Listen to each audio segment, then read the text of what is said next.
Hello বন্ধুরা, তোমরা সবাই কেমন আছো? আশা করি সবাই খুব ভালো আছো। তোমাদের ভালোবাসা আমিও ভালো আছি। চলে এসেছি তোমাদের জন্য আবার নতুন একটা রেসিপি নিয়ে। দেখো, এখানে আমি অনেক রকম সবজি কেটে নিয়েছি। যেমন বেগুন কেটে নিয়েছি লম্বা লম্বা করে, বরবটি কেটেছি, আলু টুকরো টুকরো করে কেটেছি এবং ঝিঙে কেটেছি, পেঁপেও কেটে রেখেছি। তো সব সবজি দিয়ে আমি একটা নিরামিষ ঝোল করব।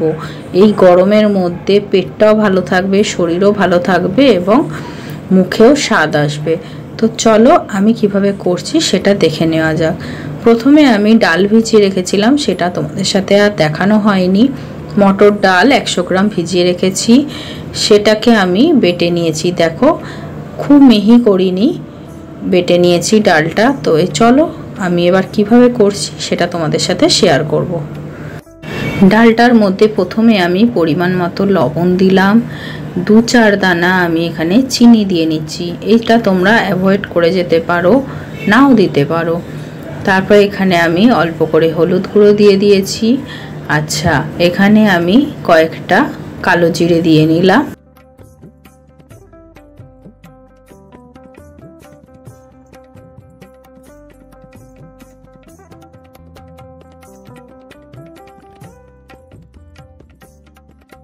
এখানে আমি অল্প করে হিং দিয়ে নিলাম। এটা তোমরা নাও দিতে পারো, যদি কারোর অপছন্দ থাকে যে না ভালো লাগে না হিং, তাহলে নাও দিতে পারো। তারপরে এখানে আমি ডালটাকে ভালো করে সব দিয়ে মিশিয়ে ডালটা ফেটিয়ে নিয়েছি। এদিকে আমি কড়াইটা বসিয়ে নিয়েছি গ্যাসের মধ্যে। কড়াইটা গরম হয়ে আসতে আমি এখানে তেল দিয়ে নিলাম। দেখো, তেলটা গরম হয়ে আসতে তেলটাকে আমি কড়াইয়ের মধ্যে নাড়াচাড়া করে নিলাম। এবার আমি ডালটাকে ভালো করে ফেটিয়ে নিয়েছি। এবার আমি বড়া দেখো এখানে দিয়ে নিচ্ছি। বড়াগুলো আমি ভেজে নেব। তো চলো বড়াগুলো আমি ভাজতে থাকি, ততক্ষণ তোমরা অপেক্ষা করে যাও এবং আমার পুরো ভিডিওটা স্কিপ না করে দেখতে থাকো। আশা করি তোমাদের খুব ভালো লাগবে। একদম অন্যরকমভাবে আমি ঝোলটাকে বানিয়েছি আজকে।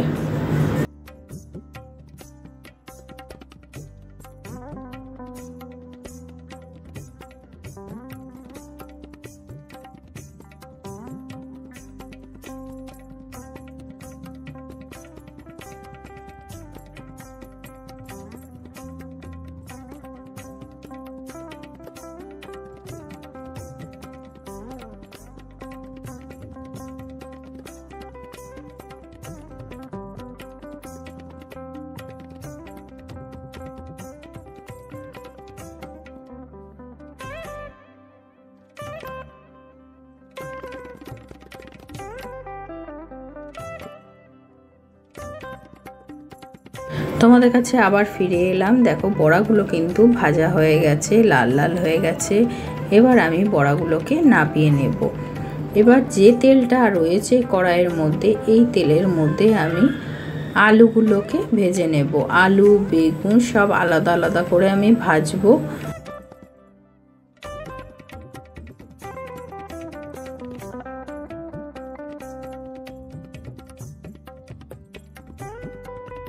আলুটা ভাজার সময় আমি অল্প করে হলুদ আর অল্প করে নুন দিয়ে আলুটা ভেজে নিচ্ছি।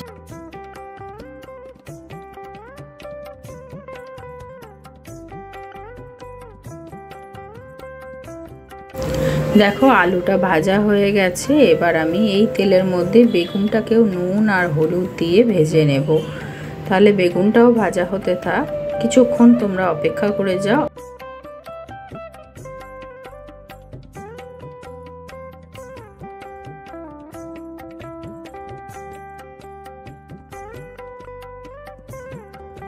দেখো, বেগুনগুলো সুন্দর লাল লাল হয়ে ভাজা হয়ে গেছে। বেগুনগুলো নামিয়ে নিচ্ছি।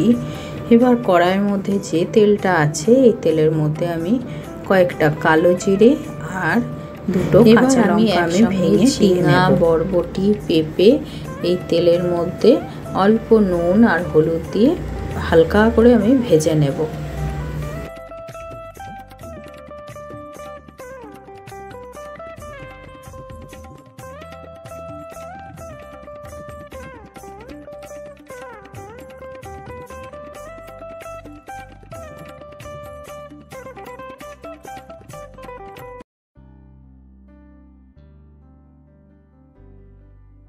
দেখো অল্প করে নুন আর হলুদ দিয়ে সবজিটা কিন্তু আমি ভেজে নিচ্ছি। সবজিটা নরম নরম হয়ে এসেছে, ঝিঙা থেকে হালকা হালকা জলও ছেড়েছে।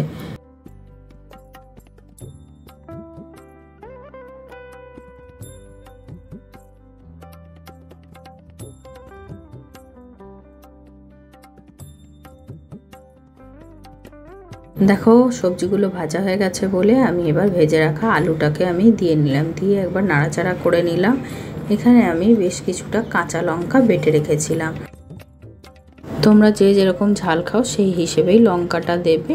দেখো আমি সবজিগুলোর সাথে লঙ্কাটাকে ভালো করে একটুখানি কষিয়ে নিচ্ছি। এরপর আমি বাটিতে বেশ কিছুটা গরম জল করে রেখেছি। গরম জলটা দেওয়ার আগে আমি বেগুনগুলোকে আবার ওই সবজির সাথে আমি মিশিয়ে নিলাম। দেখো এবার আমি গরম জলটা দিয়ে নেব। গরম জল দিয়ে বেশ কিছুক্ষণ ঝোলটা ফুটে আসার পর আমি আবার তোমাদের কাছে ফিরে আসছি।